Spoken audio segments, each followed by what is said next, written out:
dapat ilmu baru nih ya. Ada sedekah mentok, ada orang sudah mentok baru sedekah gitu ya.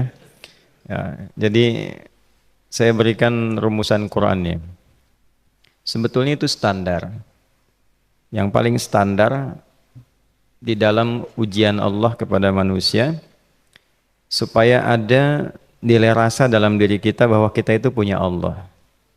Itu poin tertingginya. Nah, biasanya pada titik-titik tertentu oleh Allah itu dihilangkan semua potensi-potensi dari makhluk sehingga kita bisa merasakan kenikmatan langsung untuk berinteraksi dan mendapatkan anugerah dari Allah. Itu titik tertingginya. Sambil contoh begini. Nabi Zakaria itu yang paling viral di Al-Quran, salah satunya divonis oleh manusia tidak akan mungkin punya keturunan. Secara klinis mustahil karena istrinya divonis monofus dan mandul. Secara medis semua sudah angkat tangan. Tapi apa yang dilakukan? Nanti ini akan melahirkan rumus di Quran surah kelima Al-Maidah ayat 35. Nanti jadi rumus standar dari apa yang dialami oleh beliau ini. Di titik itu beliau menangkap isyarat bahwa ketika manusia sudah mengatakan tidak mungkin, itu tanda awal dari Allah supaya kita langsung memohon kepadanya karena Allah ingin memberi tanpa perantara siapapun. Maka dilakukanlah kemudian sholat. Sholat itu dalam bahasa Arab, terjemahan kitanya artinya sesuatu yang tersambung, terkoneksi. Karena itu saat kita sedang sholat, kita sedang menyambungkan diri kepada Allah. Anta'budallaha ka'annaka tarah. Kata Mas Ihsan tadi. Kita menyembah Allah dan kita merasa diawasi, dinilai oleh Allah. Maka dalam sholat itu beliau meminta. Ya, permintaannya viral. Qala rabbi habli min ladunka dzurriyyatan thayyibah innaka sami'ud du'a. Bahasa bebasnya begini, ya Allah, semua memvonis aku tidak akan mungkin punya keturunan. Sekarang aku memohon kepadamu saja yang tidak punya batas dalam pemberian. Nah, sebelum ke sedekah dengan harta, Allah mengajarkan dulu sedekahlah dengan tubuh kita. Karena tidak semua orang boleh jadi memiliki harta, tapi semua orang punya potensi untuk menggerakkan tenaganya untuk meminta. Oleh karena itu diletakkan sebelum harta itu sholat. Kenapa rukun Islam yang kedua sholat, selanjutnya zakat? Karena tidak semua orang bisa mengeluarkan harta. Kalau tidak ada satu pun mentok di harta, maka gunakan tubuh kita untuk menunaikan sholat. Itu rumus Nabi Zakaria. Maka beliau tunaikan di mihrabnya Maryam, minta ke Allah. Rumus kedua, sebut nama Allah, Asmaul Husna, sesuai kebutuhan kita. Jadi nggak harus 99. Misal, ini mau menuntut ilmu, sekolah, sebut ya Allah ya Alim, pemilik ilmu. Ada persoalan rizki yang ingin kita dapatkan, ya Allah ya Razzaq. Ada proyek, ada kegiatan yang kira-kira tantangannya tidak mudah, ya Allah ya Al-Fattah. Ini beliau minta karena divonis tidak mungkin, maka meminta kepada Allah dengan nama pemberian tanpa batas, namanya Wahhab. Disingkatnya Hab. Rabbi habli, ya Allah yang tak punya batas dalam pemberian. Mereka memvonis aku punya batasan, maka mohon anugerahkan darimu saja. Jika padamu belum sempat juga terkabul, maka mohon tunjukkan kepadaku dengan cara apa lagi aku mesti meminta. Maka dalam situasi mentok itulah kemudian turun langsung jawaban. Fanadathul malaikatu wa huwa qa'imun yusalli fil mihrab annallaha yubashshiruka bi Yahya. Tolong garis bawah ini. Orang-orang yang langsung memiliki kesadaran saat di titik paling krusial, terendah, dan kita merasa tidak punya apa-apa, lalu ada kesadaran kita punya Allah dan meminta, itu seketika nggak ada sekat, langsung dijawab. Seketika. Nah, karena itu biasanya di momen tertentu setiap kita itu pasti mengalami peristiwa itu, apapun bentuknya. Nah itu kalau sudah sampai ke situ itu kode. Jadi di Islam itu nggak ada pesimis, ya tidak ada pesimis, dan jangan pernah melarutkan diri pada sebuah vonis sudah ini nggak mungkin, nggak akan dikabulkan. Nah itu jebakan setan. Karena declare pertama iblis ketika melakukan kesalahan itu kalimatnya jelas. Ana khairum minhu khalaqtani min narin wa khalaqtahu ya min tin.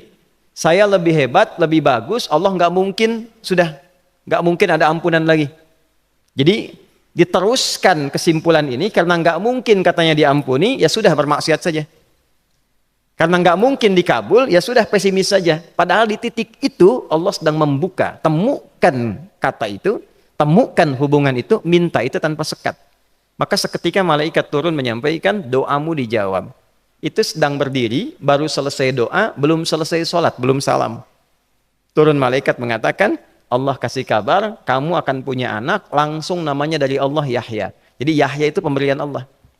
Ya, pemberian Allah. Yahya artinya hidup. Yang mustahil menurut manusia, lahir seorang bayi dari rahim perempuan yang divonis menopause dan mandul, kata Allah jadi dan hidup.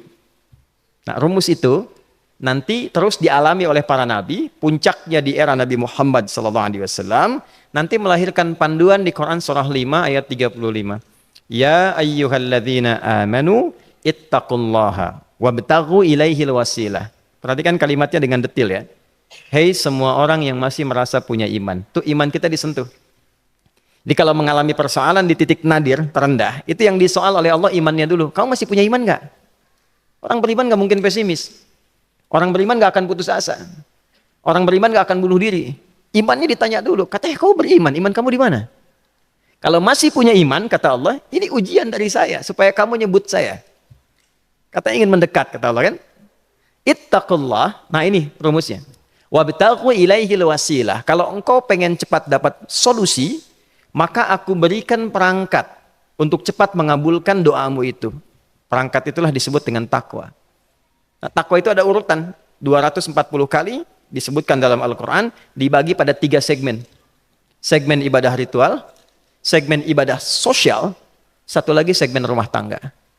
Ya, karena itu tinggal cari aja di ibadah ritual, misalnya sholat. Bangun tahajud malam, minta sama Allah, dekatkan diri kita. Salah satu kasusnya Nabi Zakaria. Ya, itu poin yang pertama. Yang kedua nanti ada maliyah sosial, itu yang tadi dipraktekkan, sedekah dengan harta. Ya, tidak harus banyak, yang penting Allah minta apa, ikhtiarkan, nggak akan dilihat berapapun nilainya. Yang dilihat itu ada nggak kemampuan mengimplementasikan imannya, itu poinnya. Titik itu, ya. Yang ketiga nanti di keluarga. Urutan pertama orang tua. Kata Ibnu Abbas radhiyallahu taala anhuma, tidak ada satupun aku melihat amalan tertinggi yang menarik perhatian Allah untuk memberikan ampunan pada orang tobat atau mengabulkan doa dengan cepat kecuali berbakti pada orang tua. Dan kisahnya viral sekali di Al-Bukhari, 3 orang terjebak dalam gua, kemudian tertutup batu besar karena berteduh hujan, tapi tertutup batu besar. Lalu ketiganya mendorong, tidak pernah bisa mengeluarkan tenaga yang mampu mengeluarkan mereka dari batu itu. Gak bisa gerak. Satu di antara 3 orang ini mengusulkan, sudah, ini tanda dari Allah. Jangan gunakan kekuatan kita lagi, kita diminta menggunakan kekuatan yang Allah berikan. Coba kita cari amalan rumus takwa tadi. Satu di antara 3 itu mengatakan, ya Allah, saya punya seorang ibu. Setiap kali saya berangkat kerja, saya akan selalu siapkan hidangan untuk ibu, khusus untuk susu sebelum tidur, itu saya yang minumkan langsung kepada beliau. Itu berlanjut selama hidup saya seperti yang kau ketahui. Satu kali, saya pulang dari kantor, dari pekerjaan, ibu saya sudah tertidur. Sementara susu belum diminum. Dan kami putuskan tidak ada yang berani menyentuh susu dan minuman makanan kecuali ibu terlebih dahulu. Maka saya putuskan memegang nampan susu di samping ibu yang tertidur dan menunggu beliau bangun. Tiba beliau bangun tengah malam, saya berikan susunya tanpa saya katakan saya telah menunggu cukup lama untuk memberikan susu itu. Ibunya nggak dibangunkan, dibiarkan istirahat dengan nyaman, begitu bangun diberikan susu tanpa komen sedikit pun. Nggak bilang, mas betulnya udah lama tadi nungguin deh. Langsung diberikan. Seketika ibu senang istirahat dan lalu mengatakan pria ini, ya Allah, jika engkau ridha dengan amalku ini, maka mohon bebaskan kami dari kungkungan batu ini. Lalu ketiganya berikhtiar mendorong, yang tadinya tidak punya kekuatan, seketika batu itu menggelinding dan membebaskan 3 orang itu. Nah itu persegi dalil yang sebetulnya jadi pedoman hidup. Dalil itu kan pedoman bahasa Arabnya. Pedoman berkehidupan. Kita di Islam itu lengkap. Jadi kalau kita mengalami kasus itu dimanapun, ya, baik di kedudukan, di usaha, di pengetahuan, sudah mau ngapalin mentok, gitu ya, itu ujian.